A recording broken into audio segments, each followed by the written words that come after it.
ഒരു വിവാഹം ഒരു പെൺകുട്ടിയൊക്കെ കല്യാണം കഴിച്ച് വിടുമ്പോൾ അച്ഛനും അമ്മയൊക്കെ കൊടുത്തയക്കുന്ന അവരുടെ ഒരു സമ്പാദ്യമുണ്ട്.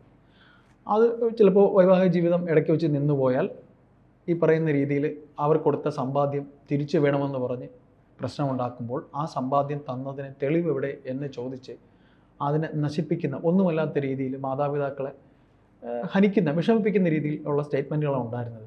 അതിന് മാറിയിട്ട് ഇപ്പോൾ ആ പറയുന്ന കാര്യത്തിന് തെളിവില്ല എന്ന കാര്യത്തിൽ തെളിവ് ആ പറയുന്നത് തന്നെയാണ് തെളിവ് എന്ന് കോടതി പറഞ്ഞിരിക്കുന്നത്. എന്തായാലും പറയാൻ അത് നല്ലൊരു വിധിയല്ലേ, ഹൈക്കോടതിയുടെ വിധിയാണ്. തീർച്ചയായിട്ടും. അപ്പോൾ ഇതുവരെ ഫോട്ടോ പോലെ, അതായത് കല്യാണ ഫോട്ടോ, വിവാഹ ഫോട്ടോ കാണിച്ചിട്ട് ഇതാ ഇങ്ങനെയാണ്, ഇത്ര സ്വർണം ഉണ്ടായിരുന്നത് കാണുമ്പോൾ അറിയാമല്ലോ ഏകദേശം ഒരു എത്ര പവൻ വരുമെന്നൊക്കെ. അതുപോലും കൊടുത്തു കഴിഞ്ഞിട്ടുണ്ടെങ്കിൽ കുടുംബ കോടതികളൊന്നും സ്വീകരിക്കാറുണ്ടായിരുന്നില്ല. ആ പതിവിൽ നിന്ന് മാറി ചിന്തിച്ചിട്ടാണ് ഹൈക്കോടതിയുടെ ഈ ഒരു വിധി വന്നിട്ടുള്ളത്. അപ്പോൾ അത് എല്ലാ മാതാപിതാക്കൾക്കും, പെൺകുട്ടികൾക്ക്, പ്രത്യേകിച്ച് പെൺകുട്ടികൾക്ക്, ഈ പെൺകുട്ടികൾക്ക് ഈ സ്വർണവും പണവും ഒക്കെ കൊടുക്കുന്നത് അവരുടെ വരുംകാല ജീവിതത്തിൽ അതൊരു മുതൽക്കൂട്ടാകട്ടെ എന്ന് കരുതിയിട്ടാണ്. അപ്പോൾ അതിനെ ചൂഷണം ചെയ്യാനായിട്ട് ചില ആളുകളുണ്ട്. അത്തരത്തിലുള്ള മരണങ്ങളും ഒക്കെ സംഭവിച്ചിട്ടുണ്ട് നമ്മുടെ നാട്ടിൽ. അപ്പോൾ അതിനെ വില കുറച്ച് കാണാൻ പറ്റില്ല. ഹൈക്കോടതിയുടെ ഒരു നല്ല വിധി തന്നെയാണ് ആ വന്നിട്ടുള്ളത്, ഒരു നല്ല നിരീക്ഷണമാണത്. അപ്പോൾ കഴിഞ്ഞ ഇടക്കാണ്, പേര് ഞാൻ മറന്നുപോയി, 29കാരനായ യുവാവ് 51 വയസ്സുള്ള ഒരു അതെ ആ ഒരു സ്ത്രീയെ വിവാഹം കഴിച്ചു. അവസാനം അവരെ കൊന്നു കളഞ്ഞു. അതിന്റെ ലക്ഷ്യം എന്ന് പറഞ്ഞാൽ സ്വത്ത് തട്ടിയെടുക്കുക എന്നുള്ളതായിരുന്നു. അപ്പോ അത്തരത്തിലുള്ള മനുഷ്യന്മാര് പോലും ഉള്ള നാട്ടിൽ ഈ ഒരു കാര്യം വളരെ നല്ലതാണെന്നാണ് എനിക്ക് തോന്നിയിട്ടുള്ളത്. ഇപ്പോൾ തന്നെ നോക്കുക, ഈ പറയുന്ന കുടുംബ കോടതികളിലൊക്കെ പോകുമ്പോൾ ഇത്ര സ്വർണം തന്നിട്ടുണ്ട്, അതിന് തെളിവ് വേണമെന്ന് പറയും. അത് ശരിക്കും ഹൈന്ദവ സമുദായത്തിലുള്ളവരെ അത്ര ബാധിക്കില്ല. ഹൈന്ദവ സമുദായത്തിലുള്ളവർക്ക് സമുദായവുമായി ബന്ധപ്പെട്ടുള്ള ബുക്കിൽ, രജിസ്റ്ററിൽ അതിൽ എഴുതി കൊടുക്കണം ഇത്ര പവൻ, ഇത്ര സ്വത്ത് വക, ഇത്ര പണം എന്ന് പറയും. മറ്റ് സമുദായങ്ങളിൽ എനിക്ക് തോന്നുന്നു അത് അത്ര ഇല്ല എന്ന് തോന്നുന്നു. അപ്പോൾ ആ ഒരു വിഭാഗത്തിലുള്ളവർക്കായിരിക്കും ഏറ്റവും കൂടുതൽ ഈ ഒരു വിധി കൊണ്ട് ആശ്വാസമാവുക. അത് തന്നെയല്ലേ ചേട്ടൻ എന്താ തോന്നുന്നത്? ഇത് എനിക്ക് സത്യം പറഞ്ഞാല് ഈ പറയുന്ന കാര്യം നമ്മുടെ ഹിന്ദു ഇതിൽ ഇന്ന ജാതിയിൽപ്പെട്ടവർക്ക് അങ്ങനെ അത് പ്രീത പറയുമ്പോഴാണ് എനിക്കൊരു അറിവ് എനിക്കത് ഉണ്ടാകുന്നത്. കാര്യം എൻ്റെ വിവാഹ സമയത്തും നിങ്ങളുടെ ആയിരുന്നാലും നമുക്കെല്ലാം കിട്ടിയിട്ടുണ്ട്, ശരിയാണ്. പക്ഷെ എന്നാൽ തന്നെയും അതിന് അങ്ങനെയൊക്കെയുള്ള കാര്യത്തെക്കുറിച്ചൊന്നും ഇപ്പൊ എങ്ങനെ എഴുതി വെക്കുമെന്നൊക്കെ പറയുമ്പോഴാണ് എനിക്ക് എഴുതി വെക്കേണ്ടി വരുന്നതാണ് കേട്ടോ. കാരണം ചിലപ്പോ മുൻകാലങ്ങളിൽ ഉണ്ടായിരുന്നു എന്നുള്ളതിനെ കുറിച്ച് എനിക്ക് അത്ര ധാരണ. പക്ഷേ എന്റെ അനിയന്റെ വിവാഹ സമയത്ത് ഇത്തരത്തിൽ എഴുതി കൊടുക്കുന്ന ഒരു കാര്യം ഞാൻ കേട്ടിരുന്നു. അത് എഴുതി കൊടുക്കുകയും ഒക്കെ ചെയ്തിട്ടുണ്ട്.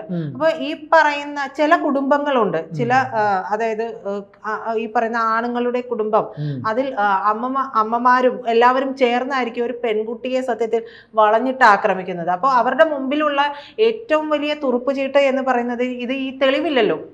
നിങ്ങൾ ഇത്ര രൂപ തന്നു, ഇത്ര പവന്റെ സ്വർണം തന്നു എന്നുള്ളത് തെളിവില്ലല്ലോ എന്ന് പറഞ്ഞ് അതെ തള്ളിപ്പോയിട്ടുള്ള ഒരുപാട് കേസുകളുണ്ട്. അപ്പൊ അതോടുകൂടി നിരാലംബരായി തീർന്നിട്ടുള്ള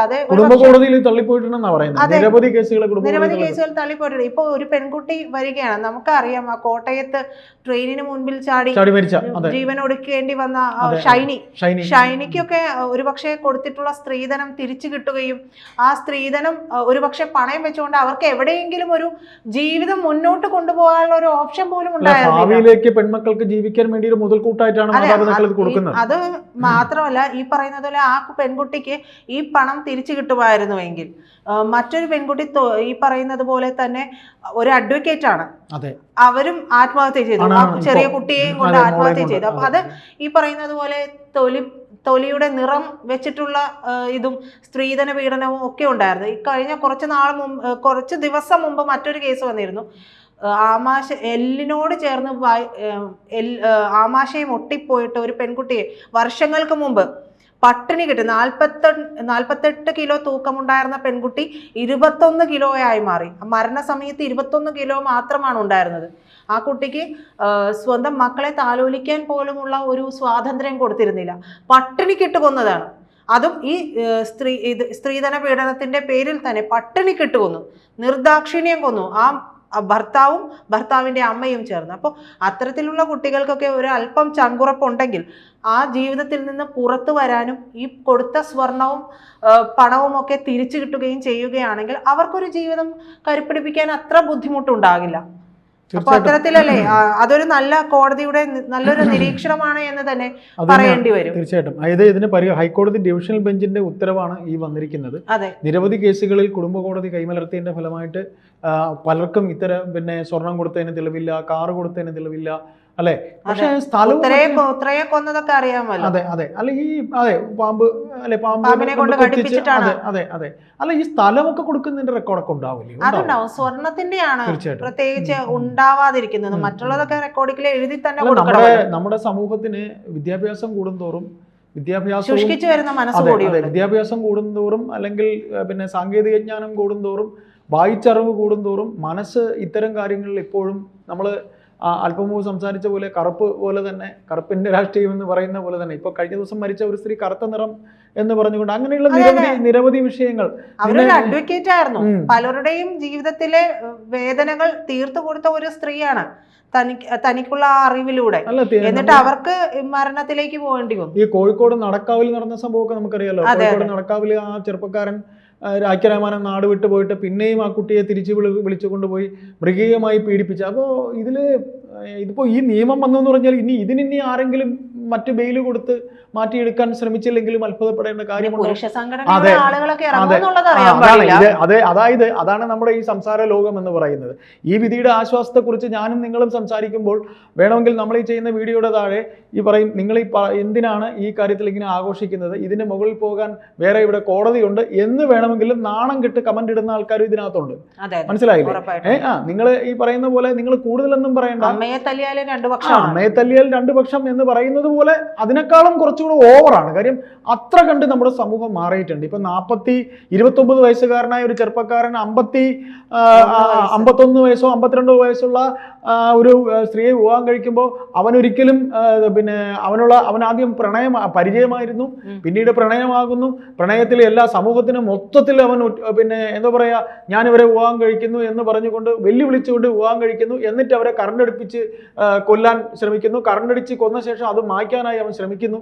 അപ്പോൾ ചെറുപ്പക്കാർക്ക് 21 വയസ്സ് മുതൽ അല്ലെങ്കിൽ 18 വയസ്സ് മുതൽ എല്ലാം ലാഭേച്ഛ മാത്രം കാണുന്ന ഒരു സമൂഹം.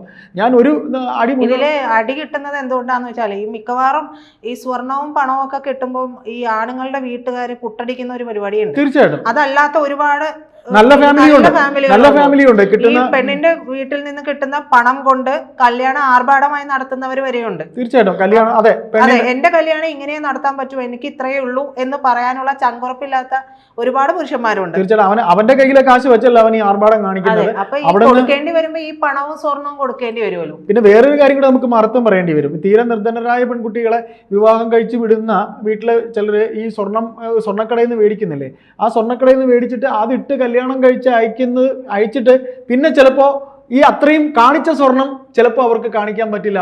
ചിലപ്പോൾ അവർ സ്വർണ്ണക്കടയിൽ പറയുന്നു നമുക്ക് എന്തെങ്കിലും ഒരു തിരിച്ച് നിങ്ങൾ ഒരു തരണം എന്ന് പറഞ്ഞിട്ട് ചിലപ്പോൾ തിരിച്ചു കൊടുക്കുന്ന അങ്ങനെയുള്ള പ്രക്രിയയും. കാര്യം അങ്ങോട്ടും ഇങ്ങോട്ടും നമ്മൾ രണ്ടു വശവും പറയണം.